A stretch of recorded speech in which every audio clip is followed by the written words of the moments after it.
აქციის მონაწილეები, რომელთა შორის არიან სხვადასხვა პოლიტიკური ჯგუფის, პროფესიის და სფეროს წარმომადგენლები, 3 საათზე შეიკრიბნენ თბილისის შვიდხიდზე და ცოცხალი ჯაჭვი შეკრეს. აქციის მონაწილეების განცხადებით, დღევანდელი აქციით მათ უნდათ, რომ აჩვენონ, რომ ერთიანი არიან მოთხოვნებში, დაინიშნოს ხელახალი არჩევნები და გათავისუფლდნენ აქციების მიმდინარეობისას დაკავებული მოქალაქეები. თბილისში ცოცხალი ჯაჭვი შეკრეს ვახუშტის ხიდზე, თამარ მეფის ხიდზე, გალაქტიონის ხიდზე, ზაარბრუკენის, ბარათაშვილის, მშვიდობის და მეტეხის ხიდზე.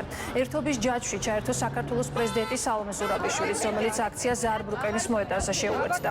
ერთობის ჯაჭვის აქციაზე მივიდნენ ასევე პოლონელი ევროპარლამენტარი მიხაილ ვავრიკევიჩი და ლიეტუველი ევროპარლამენტარი დაინიო ჟალიმასი, რომლებიც მანამდე ოპოზიციის წარმომადგენლებს შეხვდნენ, შემდეგ კი სალომე ზურაბიშვილს.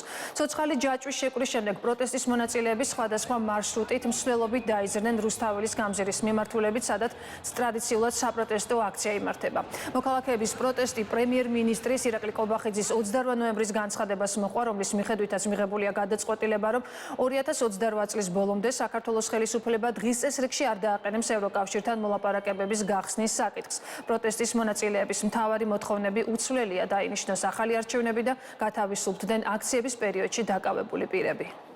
დიდი ერთობა, დიდი ერთიანობა, პროტესტის ძალიან საინტერესო ფორმა და მთელი საქართველო ერთიანია და ფიქრობ, რომ ახალი არჩევნების დრო მოვიდა და საქართველო ივანიშვილის გარეშე დრო მოვიდა, იმიტომ რომ სანქცირებული ადამიანი არ ჭირდება ამ ქვეყანას მით უმეტეს არაფორმალურ მმართველად. დღეს არის სიმბოლური ერთობის ევროპული მარში იმის დემონსტრირებისთვის, რომ ძალიან ბევრი საქართველოს მოქალაქეა, ვინც იბრძოლებს ბოლომდე ქვეყნის ევროპული მომავლის გადასარჩენად.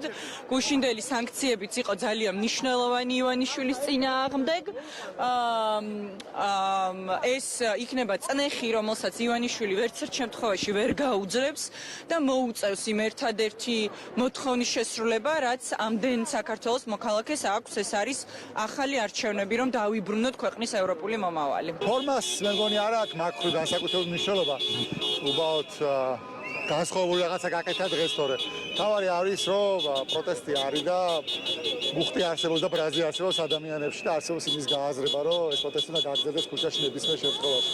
ამ პროტესტის დამსახურება ის, რომ გვაქვს დაჭერა დასავლეთიდან, მათ შორის სანქციების სახით ერთის მხრივ და მეორეს მხრივ არაღიარების სახით, რომ არაღიარებენ ამათ ლეგიტიმურობას იმ შენობაში, რომ იკრიბებიან ხოლმე ვიღაცები. მათ შორის არც ხვალინდელ ამბავს არავინ არ აღიარებს.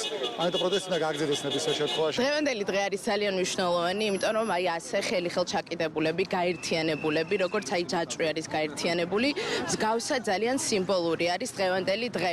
რას ვითხოვთ? ვითხოვთ ახალ არჩევნებს, ვითხოვთ ყველა რეპრესიების მსხვერპლი პატიმრის გათავისუფლებას.